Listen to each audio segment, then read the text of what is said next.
it's time to tag in for the Shine. Take her away. All right, Shine coming at you right here.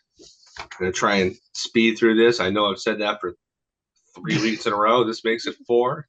We'll see how quickly I can get through this and still be entertaining and informative.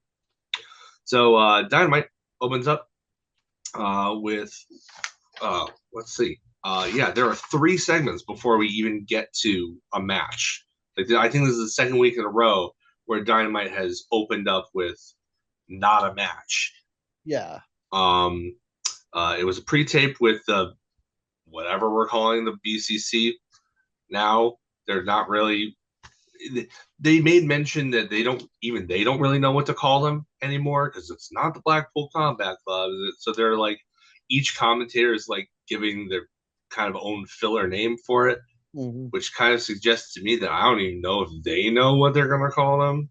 It doesn't seem like it. Either way, Moxley and his crew are in a parking lot or something. It's pre-tape. It says he wants AEW to be the land of opportunity, hates what it's become. Honestly, essentially, he just says that he hates fun, which I guess is as good a heel character as you're going to get. Like, yeah, who can't get behind who can't get in front of a guy that hates fun, you know? He's going to burn down the forest and plant a new one. It's not sentimental. Basically saying you're with us or against us, and the new AEW paradigm shift is you work for me now. Echoing what he said to Tony Schiavone a month ago. Segment number 2 is Adam Cole, baby. Comes to the ring for an in-ring promo. Story time. He explains that the Undisputed Kingdom is going to be doing their own thing. He's kind of separated from them, which is interesting because it seems like the UK is almost in the middle of a babyface turn. So they're all going to be baby faces, maybe, but they're not together. Yeah. But he said that he has to do this on his own, finish this thing with MJF. He's the worst human that he's ever met. Sometimes you have to fight evil with evil, and anyone who trusts guys like MJF is stupid, which, fair play. Calls him fake in one word. He talks up AEW, the young guys coming up and stuff like that. He challenges MJF, whose music hits, but he only appears on the screen. He blames Cole for his trust issues, avoids any responsibility, refuses to give him the satisfaction of revenge, but Cole promises to get it anyway. So MJF is going to avoid the match. Cole is going to pursue the match. It's going to be a cat and mouse for a little bit. Yep. Segment number 3, another pre-taped interview of Jericho with Renee. Jericho says he feels vindicated because, while he was in Terrifier 3, which is making, big money and getting good ratings for the independent film that it is, and even though I guess he's only in like 2 minutes of it. That's a cameo. And then, his Fozzy tour is going well. He said, but Mark Briscoe had to cheat to win, which is, technically true, but Jericho was trying to cheat the whole match, so, basic heel stuff. He says he wants a rematch and, again, does the thing that I'm not a huge fan of, bringing up Jay. Like, he wants to be a two-time Ring of Honor champion, just like Jay. That was a pre-tape, and then it switches to a live interview with Renee, with Mark Briscoe, who says, yeah, okay, you want a rematch? Fine. You'll get your rematch next week on AEW Dynamite in a ladder war. So, yeah. For those uninitiated, a ladder war is a very different thing than a ladder match. They may seem very similar, but if you've ever seen any of the original incarnation of Ring of Honor's ladder wars, specifically the ones with Kevin Steen and El Generico, it's going to be a car crash, even more so than probably any TLC match that you could think of. It's going to be brutal. It's going to be violent. There are going to be ladders everywhere. And it's going to have Mark Briscoe in it, so it's going to be great. Oh, yeah. I trust a Briscoe in a ladder war. Yes, I do. I do too. I do too. I think it's going to be a brilliant match. I'm actually super Yeah, stoked for that one, yeah, man. me I too. really am. I mean, if that doesn't main event next week's Dynamite, I don't know what they're thinking. Like, There's I no can't way believe that doesn't main event. Like, I'm can't believe I'm advocating for Chris Jericho to get any kind of main event right now since I'm so tired of him. But yeah, this needs to be the main. Like, I'm not there's no other advocating for way. Chris Jericho to get a main event. I'm advocating for Mark Briscoe to get a main event, and that's how I'm going to Yeah, justify that's how we're gonna justify it. it. Finally, we get our first match, and FTR, rare appearance on Dynamite Wrestling, goes they go up against Big Bill and Brian Keith. This is benefiting the folks in Asheville, North Carolina, the hurricane victims. You know, they got stranded there. We were completely surrounded by water. So this was to raise awareness of the various funds that are going to help those poor, unfortunate folks. So I'm all for that, obviously. Heels dominated most of it right from the start. They continue to project, or not project, protect Large William. Like they've been booking him in these matches so well. They've been protecting him so he looks like an absolute monster. As somebody that big should be, Oh even if yeah. he is just wrestling in jeans. But eventually he eats a ring post and a tornado DDT onto the floor, and FTR hits the Shatter Machine on Brian Keith to end it. Afterwards, La Facción Ingobernable looks on from the back, and then the Outrunners show up and they do the Predator handshakes, and it's great. Hell yeah. That was great. That segment number 4, Renee interviews the acclaimed Billy Gunn. Gunn says they're about to hit the gym, then leaves to get the car running. The Acclaim want more and more and more, and then MVP shows up, offering assistance on if they want to get serious, but they wave him off. Neither one wants to take him seriously. So I'm guessing at some point, whatever the Hurt Syndicate eventually looks like as a full unit, there's going to be a tag team element of that that's going to immediately feud with the Acclaimed. I hope that it includes Bobby Lashley so that, you know, I keep pushing for this. Bobby Lashley should absolutely murk Max Caster. Like Yes, he really should. He And they should. should draw on that for motivation. They should draw on that Bobby Lashley's sister sketch from 2018 or whatever it was, 2017. Yeah. Like they should do that. Why not? Why not? They don't have the footage for it, but I mean, you can look it up. You can. They can even say, if you want to know why I'm after you, you can look up what happened when you impersonated my family, and then everybody else can do the rest. Yeah. Do it Yeah. on They their don't own. even have, yeah, they don't have to show it or anything. Those of us who No. know, we saw that Yeah. terrible shit. Yeah. So, yeah, I I mean, was in that. I was in that audience live. That was in Albany. I oh, went with my dad. That was the worst Raw I've ever been to. oh, It was. man. And the one to It take your was the dad's. drizzlings. Like Hey, it was awful. It was oh, diarrhea on a plate. It was not awful. surprised. I'm not surprised. I had fun with my dad. Don't get me wrong, but like that was rough. Not even Sami Yeah. Zayn could save that crap. Um, yeah. Match number 2 starts, and it's Mercedes Moné versus Queen Aminata. Uh, recap from their interaction in the hallway at Wrestle Dream. Camille immediately tries to trip up Aminata, and she gets you know involved throughout the thing. Uh, immediately regrets trying to attack Camille on the outside. Mercedes makes her pay for it. Honestly, despite Camille's interference, though, there were more chance for Mercedes than there were for Queen Aminata. You got to get her on TV more. You got to get her more established so that that doesn't happen. Yeah. There was a really, really cool submission hold by Aminata that went into a rolling cradle for 2. I thought that was some really good counter wrestling. Aminata's really grown a lot. But in the end, Mercedes uses the statement maker for the win. Nigel had a great line. He said, "That's not just a work of art. That's a Monet." I thought that was great. Yeah. That was great. That's honestly, she should take that line and use it. That, Yeah, that's a better line than her own catchphrase. it is. Honestly, It is. she should swipe that. And the first time she does it, Nigel's like, "Yeah, I, that was me." Like he should be like beaming, just so proud that she decided to use it. So Yeah. put both of them over. Segment number 5 recap. Wrestle Dream tag title match. Pretty much what it says on the tin. Segues into the interview with Renee, who's got her working boots on today, with both teams. Private Party congratulates the Young Bucks, but they want another shot. Bucks say that doesn't work for us, brothers. They actually do say that. Yeah, I saw. That's not a paraphrase. That was an actual quote. Maybe not in that tone, but they did.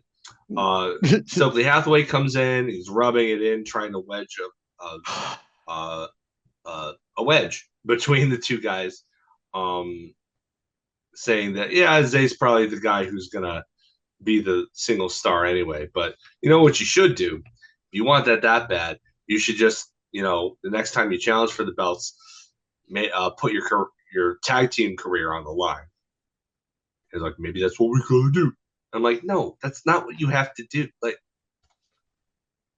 I know I'm not in your corner on this. I actually enjoy Stokely Hathaway, but this did not make sense to me. It was like, why? No, why? You don't have to do that, Zay. You don't. No. When we come back from the commercial, segment number 6, tape backstage promo with the Elite. They were celebrating Kenny Omega's birthday, but it said "Happy Birthday, bitch," or Okada said that afterwards. Perry's like, "Happy birthday or die. I don't really care." Like, oof, that's cold. Like, yeah, it was real cold. I mean, say what you want about Jack Perry. He's very, very much treading this edgelord line here, but like that was the real deal. Like, okay, you want to be taken seriously as a heel, being apathetic about somebody's life or death. Okay, yeah, you're definitely a heel. Mm-hmm. I definitely don't like him. Yeah, the conglomeration versus the Elite. I mean, they were definitely setting up O'Reilly versus Okada throughout the whole thing. They were taking turns doing the 10 punches on Matt Jackson in the corner. It was O'Reilly, and then what can't I think of his name? Asuka, and then Orange Cassidy does it, and then it's just one punch. Yeah, it was like, and then he's like, it was great. The Young Bucks are very over in San Jose. Not surprising. Southern California is Young Bucks territory. There were some cool spots. There was one with a guillotine into a top rope elbow that was cool.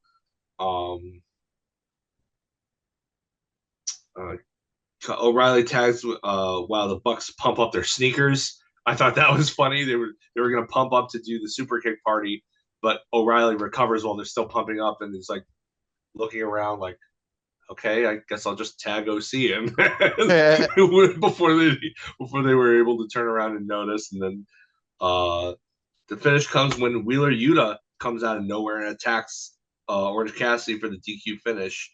The Elite powder and let BCC pick up the bones. This was just an extended thing, a huge breakout brawl fracas.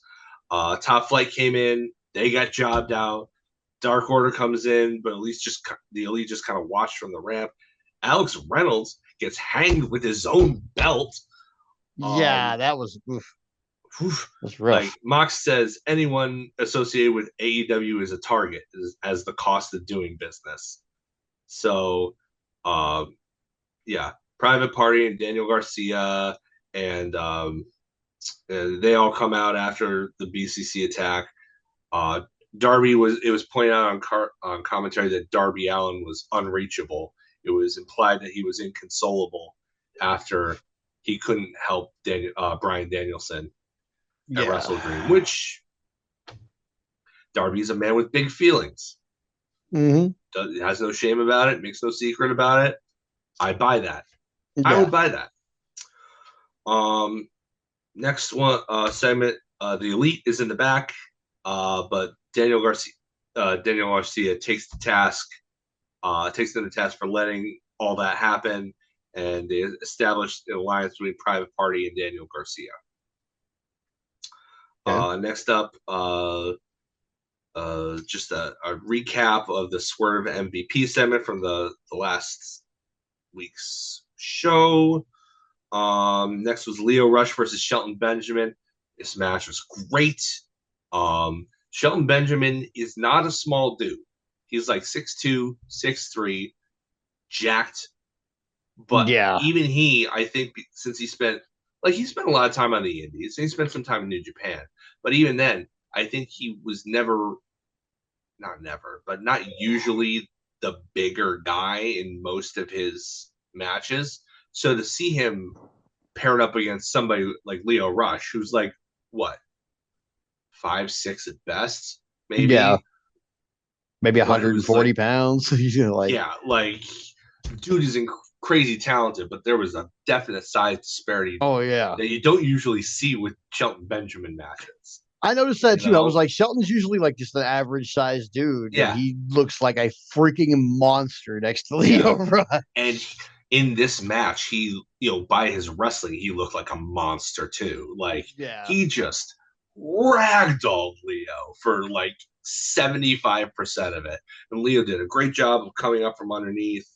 Um, there was a top rope hip toss, or I think it wanted to be like a belly to belly, but it wound up being more like a hip toss. It set up a bunch of German suplexes, and probably the most vicious super kick I have ever seen. Oh He yeah. just absolutely, like, I'm surprised Leo's head is still on his body.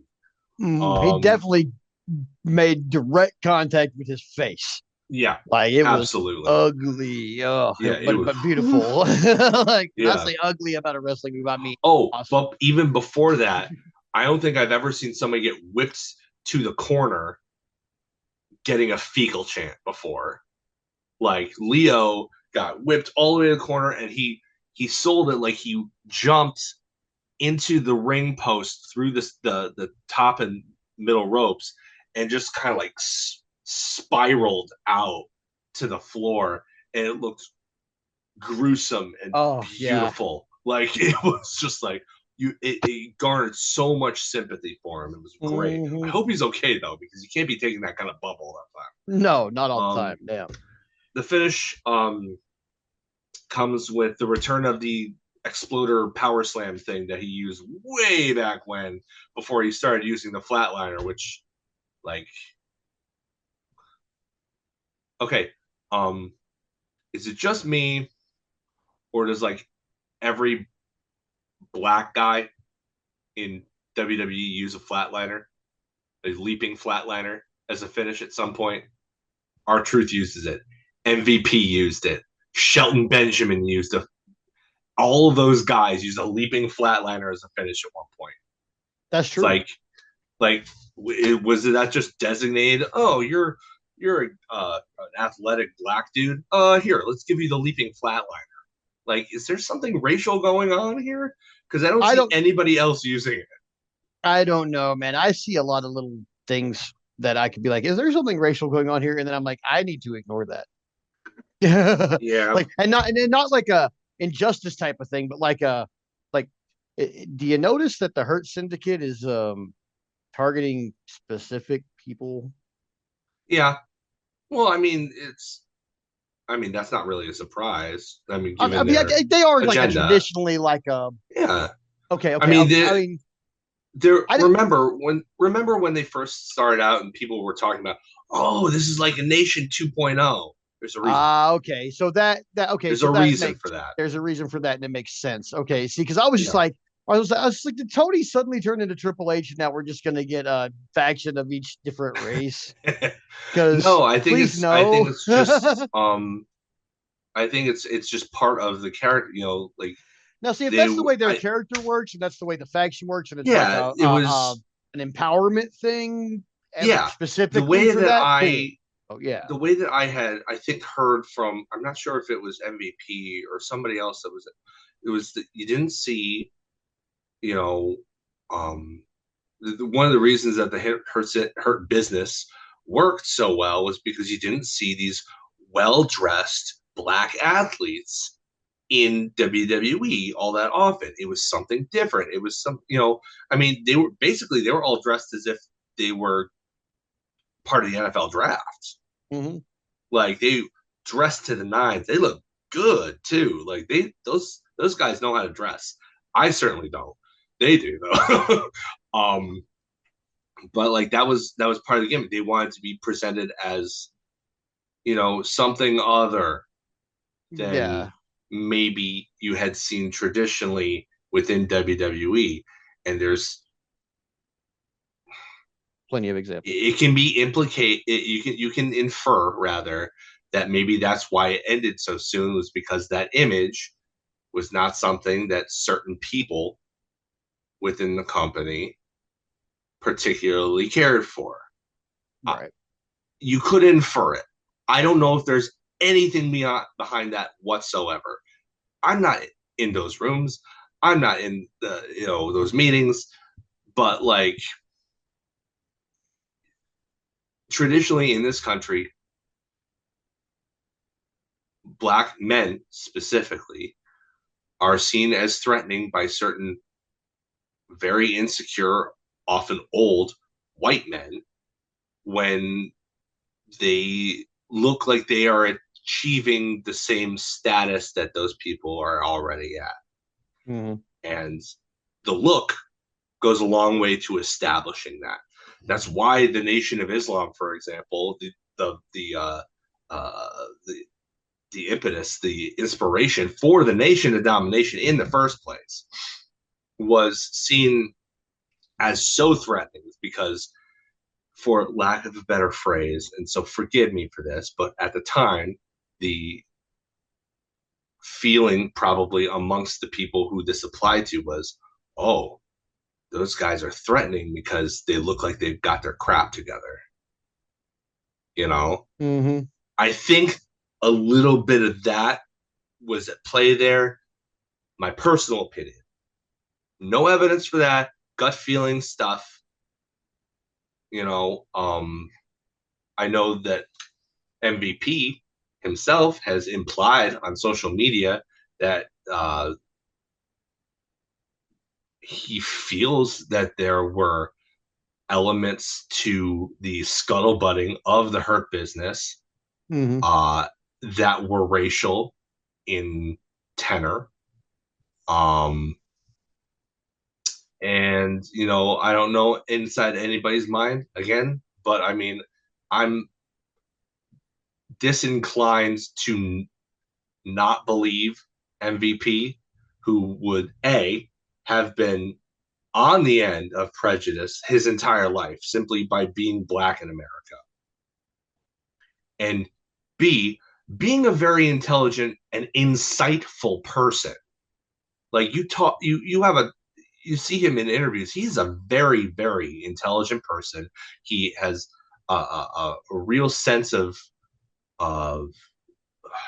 is a really good way about sensing a person's motivations and stuff like that.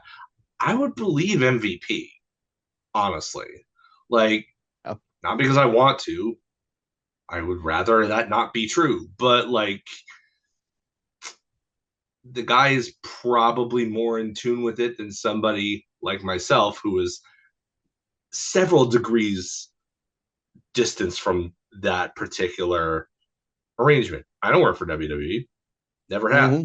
Probably never will. Very, very, very unlikely that I ever will.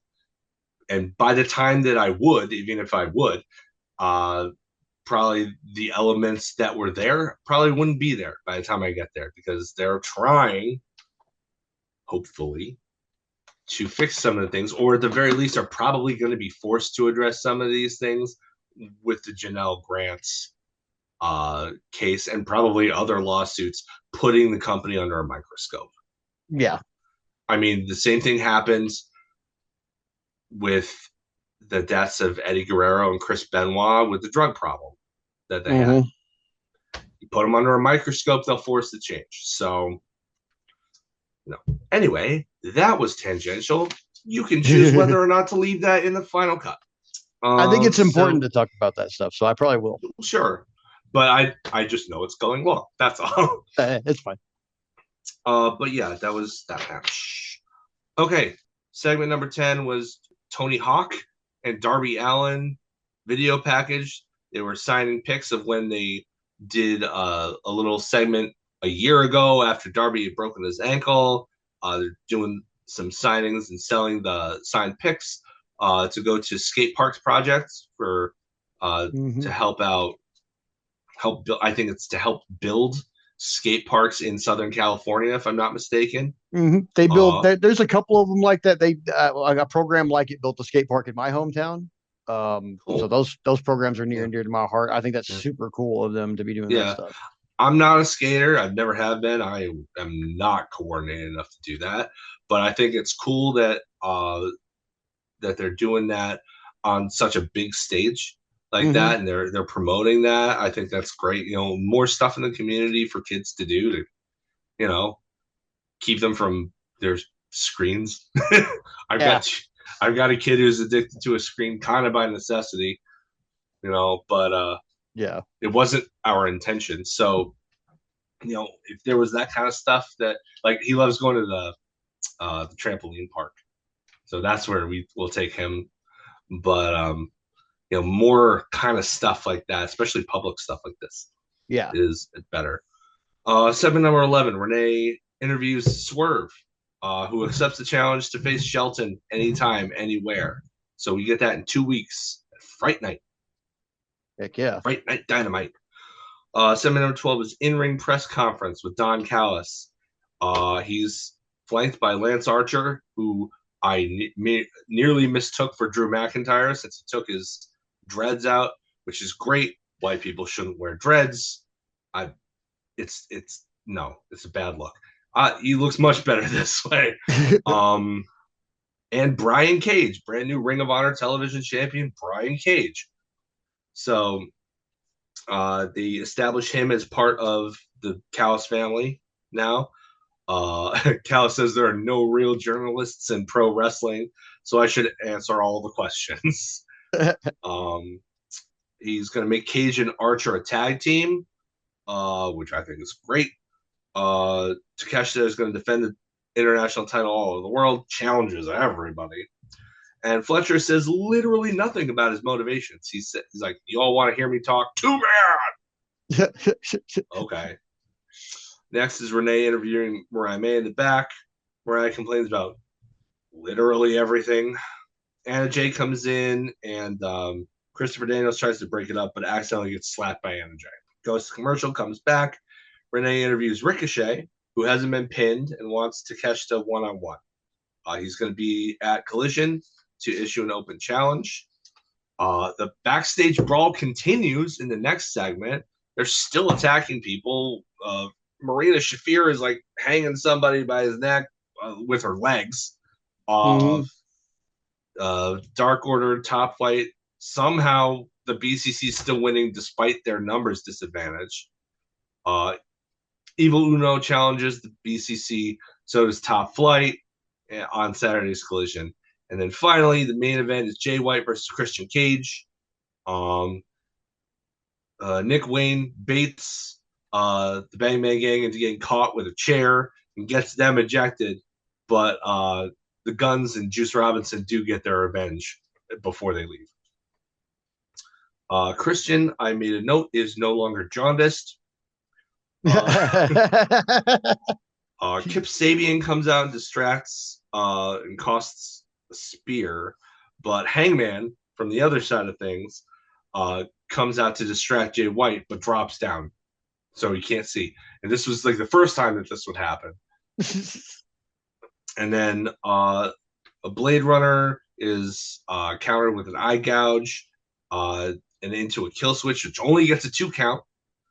But behind the ref's back, buckshot lariat from Hangman allows Christian Cage to get the win. And Page hides on the side of the ring just like Christian Cage hid a few weeks earlier or a couple months earlier when he helps Heyman beat Page in the Owen tournament.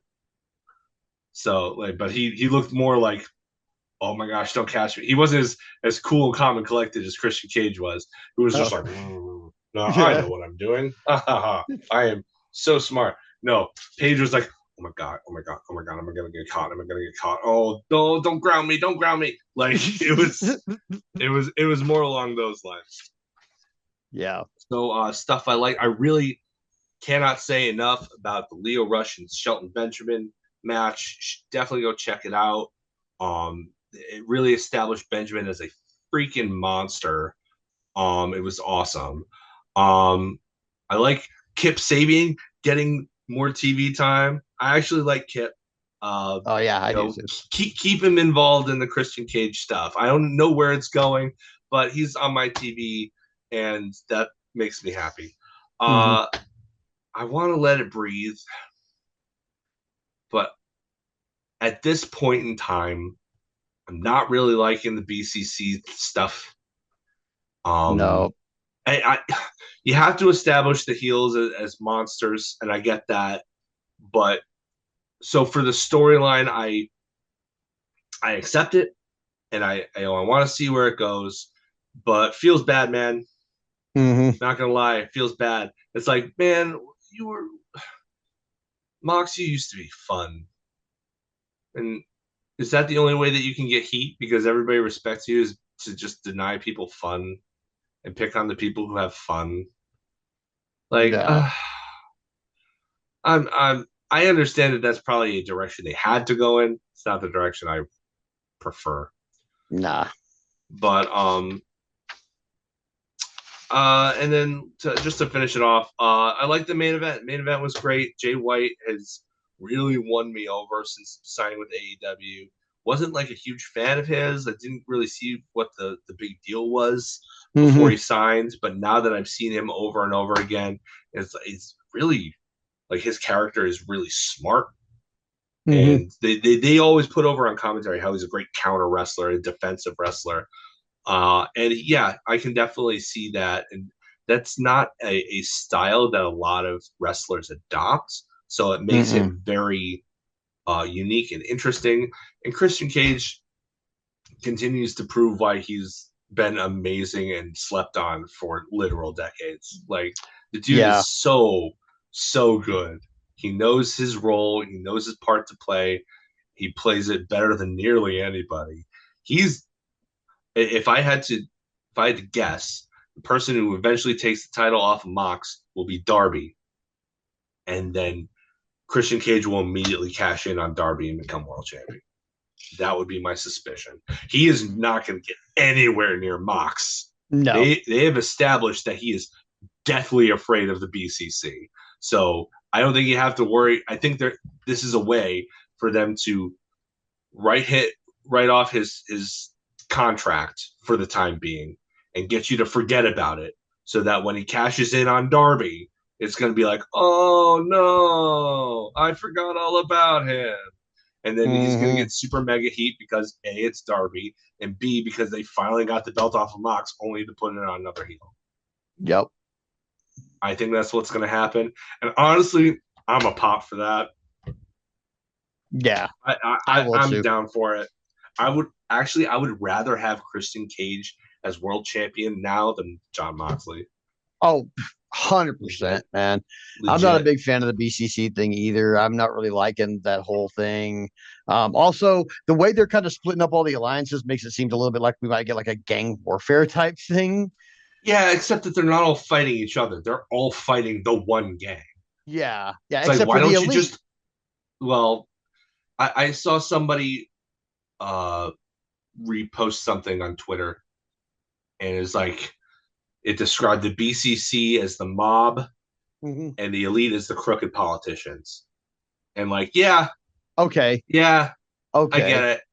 Yeah. So like that's why the elite's not gonna because they're still secure. Like until their position is made insecure, they're not going to get involved in this. And I think it will come down to that eventually. And then Mox will say, like, well, you guys are so stupid. Why didn't you see this coming? What, because I said, oh, Jack Perry's a good kid? Get out of here. So that's where I think that's going.